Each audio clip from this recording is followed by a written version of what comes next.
Presiden Prabowo Subianto menerima laporan dari Menteri Investasi dan Hilirisasi, Kepala BKPM Rosan Roslani untuk membahas perkembangan inisiatif strategis Indonesia terkait kepemilikan lahan di Mekah, Arab Saudi. Menurut Rosan, Royal Commission for Mecca City and Holy Site juga sudah menawarkan beberapa bidang tanah kepada pihak Indonesia.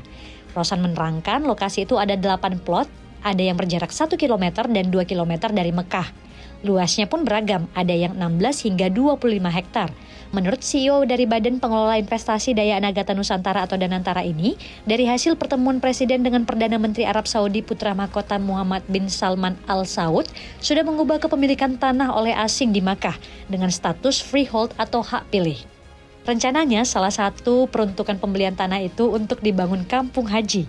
Menurut Rosan, rencana itu akan dilakukan setelah proses pembelian rampung dan aturannya sudah diresmikan pemerintah Arab Saudi.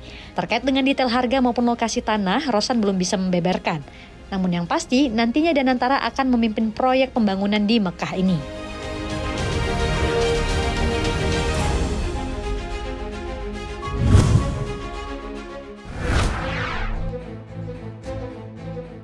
Menteri Energi dan Sumber Daya Mineral (ESDM) Bahlil Lahadalia mengatakan masih ada sebanyak 5.700 desa di Indonesia yang belum mendapatkan listrik.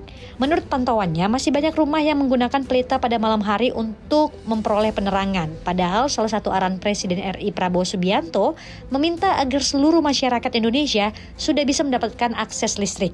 Pemerintah juga akan terus mendorong program akses listrik bagi desa, hal itu agar terjadi pemerataan kelistrikan dalam negeri yang dinilai sebagai investasi besar di masa depan. Program listrik masuk desa pun saat ini tercantum dalam Rencana Usaha Penyediaan Tenaga Listrik atau RUPTL 2025 hingga 2034. Program listrik desa dalam 10 tahun mendatang akan mencapai hingga 780.000 rumah dengan penambahan kapasitas pembangkit listrik mencapai 394 MW. Adapun total investasi yang dibutuhkan untuk program tersebut mencapai 50 triliun rupiah dengan detail alokasi untuk pembangunan jaringan listrik desa, peningkatan jam nyala 24 jam sehari, dan bantuan pasang baru listrik atau BPBL instalasi gratis.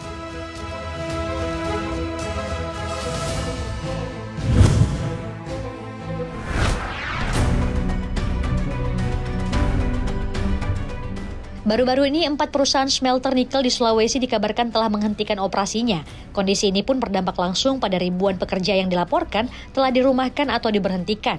Dewan Penasihat Pertambangan Asosiasi Penambang Nikel Indonesia atau APNI Joko Wijatno mengatakan salah satu dari sejumlah perusahaan smelter tersebut adalah PT Huadi Nikel Alloy Indonesia yang berlokasi di kawasan industri Banteng, Sulawesi Selatan. Perusahaan resmi menyetop aktivitas produksinya sejak 15 Juli 2025. Menurut Joko, Serikat Buruh Industri Pertambangan dan Energi atau SBIPE melaporkan bahwa sebanyak 1.200 karyawan terdampak akibat penghentian operasi HNAI beserta 3 anak usahanya diantaranya seperti PT Hawuzo, PT Hanyatai, dan PT Hayatai 2. Joko menyebut pemerintah daerah melalui Dinas Tenaga Kerja Disnaker Kabupaten Bantaeng telah mengonfirmasi penghentian operasi HNAI dan karyawan diminta menunggu kejelasan nasib mereka tanpa batas waktu yang ditentukan.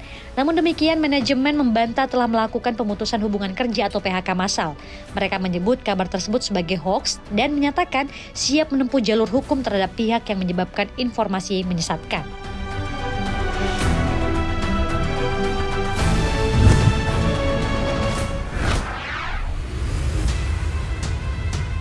Bank Sentral Amerika Serikat, The Federal Reserve, kembali menahan suku bunganya di level 4,25 hingga 4,5%. Namun keputusan kali ini tidak bulat.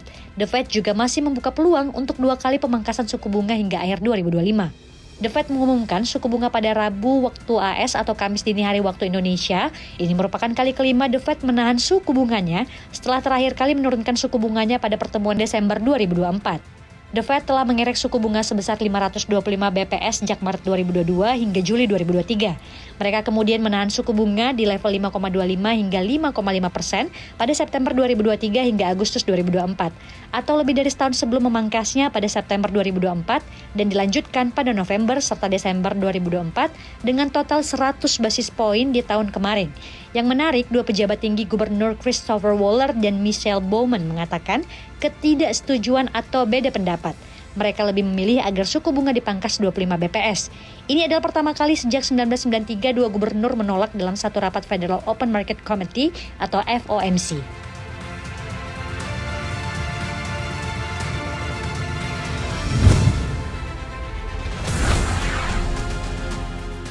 Presiden Amerika Serikat Donald Trump kembali melontarkan tindakan keras kepada negara lain.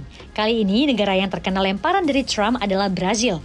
Pada Rabu 30 Juli 2025, Trump mengenakan tarif 50% pada sebagian besar barang Brazil per 6 Agustus mendatang untuk melawan apa yang disebutnya perburuan penyihir terhadap mantan Presiden Jair Bolsonaro. Diketahui Bolsonaro yang juga teman dekat Trump didakwa atas tudingan menyiapkan kudeta. Meski begitu, tarif yang dilemparkan oleh Trump mengecualikan puluhan ekspor utama Brazil ke AS, termasuk pesawat sipil, besi kasar, logam mulia, pulp kayu, energi, dan pupuk. Hal ini disebabkan pentingnya sektor-sektor tersebut bagi kemajuan industri negeri Paman Sam.